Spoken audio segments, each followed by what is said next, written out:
नमस्कार, आपका स्वागत है जस हिंदी में। मैं हूं आपके साथ राशि और अब वक्त हो चला है कुछ अच्छी खबरों का। तो आइए बढ़ते हैं आज की पहली गुड न्यूज की ओर।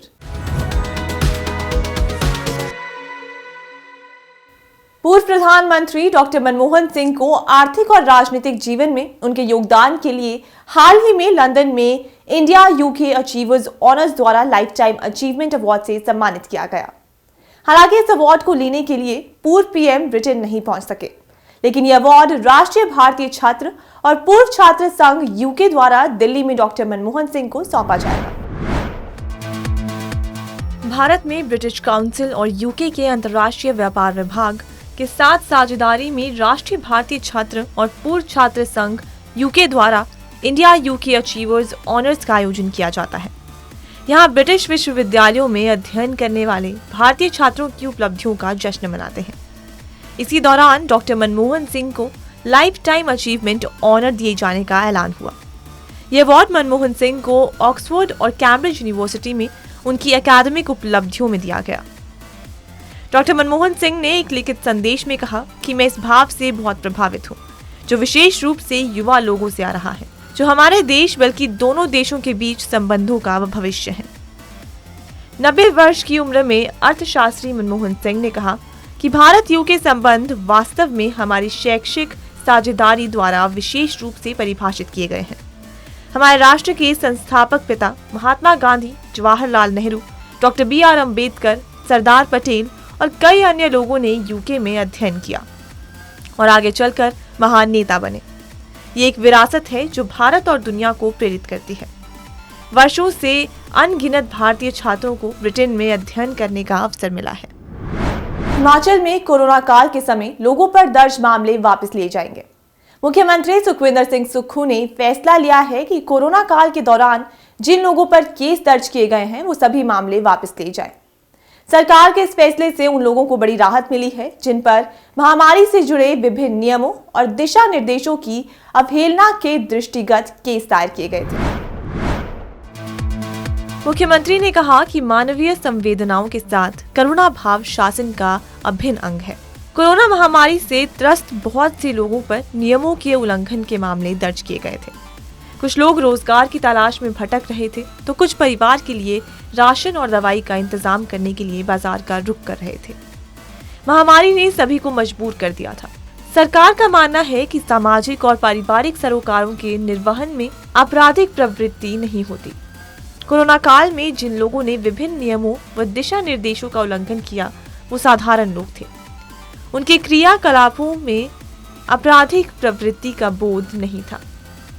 ठाकुर सुखविंदर सिंह सुक्खू ने कहा कि ऐसे लोगों को राहत देने के लिए ही प्रदेश सरकार ने कोरोना दिशा निर्देशों की अवहेलना के लिए दर्ज मामले तुरंत प्रभाव से वापस लेने का निर्णय लिया है। इससे इन लोगों को मानसिक तनाव से भी मुक्ति मिलेगी। वो अपने कार्य को ऊर्जा व दक्षता से करने में सक्षम होंगे। ठाकुर सुखविंदर सिंह सुक्खू ने कहा कि प्रदेश सरकार का ये फैसला राजनीतिक नहीं बल्कि उनका दायित्व होने के साथ साथ मानवीय सरोकार से जुड़ा हुआ है। कोरोना काल के दौरान कोविड प्रोटोकॉल और कोविड नियमों की अवहेलना करने वालों के खिलाफ सरकार ने मामले दर्ज करवाए थे। इसमें ज्यादातर मामले लोगों द्वारा बिना मास्क पहने हुए सार्वजनिक स्थानों पर जाने के थे। खेलो इंडिया यूथ गेम्स में वाटर स्पोर्ट्स को पहली बार शामिल किया गया है। इसके तहत कायाकिंग, कैनोइंग और स्लालम गेम हो रहे हैं। भोपाल के बड़े तालाब में कायाकिंग और कैनोइंग इवेंट में राजस्थान की टीम चर्चा में है। इसकी वजह है उदयपुर की एक अकेडमी और इसका संघर्ष। इस अकेडमी के कोच निश्चित सिंह चौहान बताते हैं कि इसे शुरू कर पाना काफी चुनौतीपूर्ण रहा। राजस्थान में वाटर स्पोर्ट्स अकेडमी के नाम से ही लोग भागते थे। उन्हें यकीन ही नहीं होता था, फंडिंग कहीं से मिल नहीं रही थी। इसके बाद शहर में चंदा जुटाकर इस अकेडमी को शुरू किया गया। आज इस अकेडमी के बच्चे देश भर में हुए अलग अलग इवेंट्स में 70 से ज्यादा नेशनल मेडल जीत चुके हैं। खेलो इंडिया यूथ गेम्स में राजस्थान के 3 खिलाड़ियों ने कैनोइंग और कयाकिंग में हिस्सा लिया। तीनों मेडल जीतने में सफल रहे। अकेडमी के 3 खिलाड़ी कयाकिंग और कैनोइंग इवेंट में हिस्सा लेने भोपाल खेलो इंडिया यूथ गेम्स में आए। तीनों ने मेडल जीते। हर्षवर्धन शेखावत ने K1 1000 मीटर में सिल्वर जीता। तनिष्क पटवा और शगुन कुमावत को K2 500 मीटर में ब्रॉन्ज मिला। उनका कहना है कि मध्य प्रदेश ने वाटर स्पोर्ट्स एकेडमी एसोसिएशन बनाया था। उसके बाद वो और उनके सेक्रेटरी दिलीप सिंह चौहान भोपाल गए। वहां वाटर स्पोर्ट्स देकर उन्होंने सोचा कि उन्हें उदयपुर भी लाया जाए। जिस तरह भोपाल झीलों का शहर है, उसी तरह उदयपुर भी झीलों के लिए मशहूर है। उन्होंने शुरुआत में अपने पैसे लगाए और फिर शहर से चंदा जुटाया, स्पॉन्सर्स के जरिए भी पैसा जुटाया। ठीक ठाक रकम इकट्ठी हो गई तो भोपाल से 4 बोट खरीदी। 2011 में आखिरकार उदयपुर में वाटर स्पोर्ट्स एकेडमी शुरू कर दी। साउथ अफ्रीका में 30 जनवरी को ICC under 19 T20 women world cup के फाइनल में इंग्लैंड को हराकर इतिहास रचने वाली टीम इंडिया की मेंबर सोनिया रोहतक जिले में पड़ते अपने गांव ब्राह्मणबास पहुंची। दिल्ली एयरपोर्ट से अपने परिवार के साथ गांव के लिए निकली सोनिया के स्वागत के लिए लोग मगडोली टोल प्लाजा पर ही पहुंच गए। यहां सोनिया को फूल मालाओं के साथ उसका स्वागत किया गया। रास्ते में कई लोगों ने सोनिया को नोटों की माला पहनाई, कई लोगों ने दूसरे सम्मान दिए। सोनिया के स्वागत के लिए गांव में खास समारोह रखा गया था। ग्रामीणों ने आतिशबाजी के साथ उसका स्वागत किया। जब विजय जुलूस गांव पहुंचा तो वहां सोनिया की मां सरोज ने आरती की थाली से अपनी बेटी का स्वागत किया। कई दिनों बाद मां को सामने देखकर सोनिया भी भावुक हो गई। दोनों की आंखों से खुशी के आंसू छलक उठे। सोनिया ने बताया कि उसे इस मुकाम पर पहुंचने के लिए उसके परिवार ने कड़ी मेहनत की है। उसके पिता का देहांत हो चुका है, लेकिन उसके कोच ने कभी पिता की कमी महसूस नहीं होने दी। यहाँ तक पहुंचने के लिए उसने मां सरोज के साथ खेतों में मजदूरी तक की। परिवार के दृढ़ संकल्प की बदौलत ही वो टीम इंडिया का हिस्सा बन पाई। सोनिया ने बताया कि उनके पिता के निधन के बाद मां सरोज ने ही उन्हें पाला है।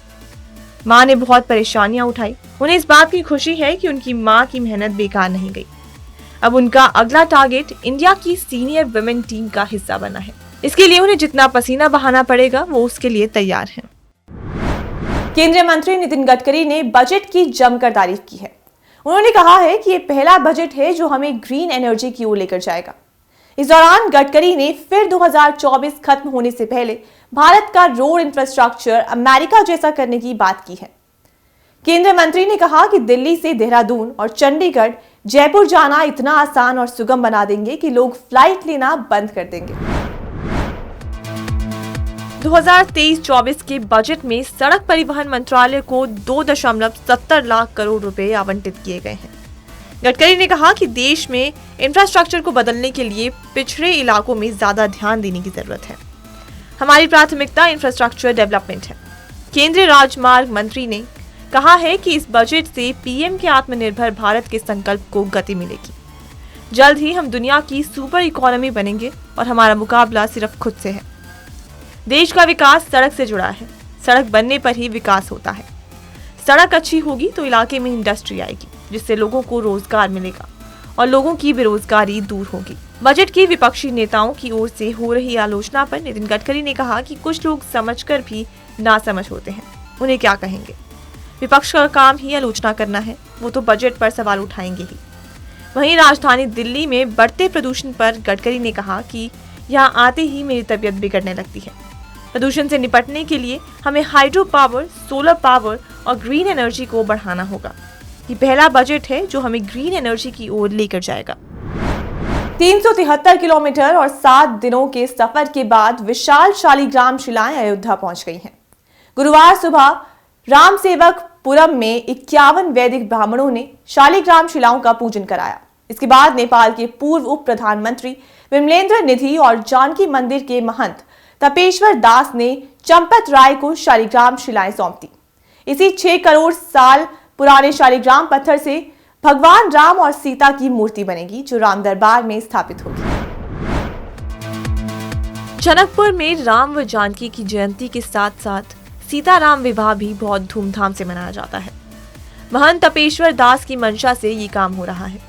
न्यायालय के फैसले के बाद मन में आया कि राम मंदिर में शालिग्राम शिला की मूर्ति लगे। इसके लिए 40 शिलाओं की पहचान की गई। वैज्ञानिक तरीके से पहचान के बाद ट्रस्ट से पत्राचार किया गया। शिला को भारत लाने के लिए उन्हें और महंत राम तपेश्वर दास को जिम्मेदारी दी गई थी। बुधवार रात रथ के अयोध्या पहुंचने पर उत्सवी माहौल में सूर्य नदी के पुल पर फूल बरसाकर और नगाड़े बजाकर स्वागत किया गया। जय श्री राम के जयकारे लगे। श्रद्धालुओं का हुजूम इस कदर उमड़ा कि शिलाओं को राम सेवकपुरम पहुंचने में 1 घंटा लग गया। श्री राम जन्मभूमि तीर्थ क्षेत्र ट्रस्ट के महासचिव चंपत राय, डॉक्टर अनिल मिश्र, मेयर ऋषिकेश उपाध्याय ने शिलाओं को राम सेवकपुरम में रखवाया। सुरक्षा के लिए बाहर पीएसी पुलिस तैनात की गई। राम जन्मभूमि परिसर में शिलाओं को रखने के खास इंतजाम किए गए हैं।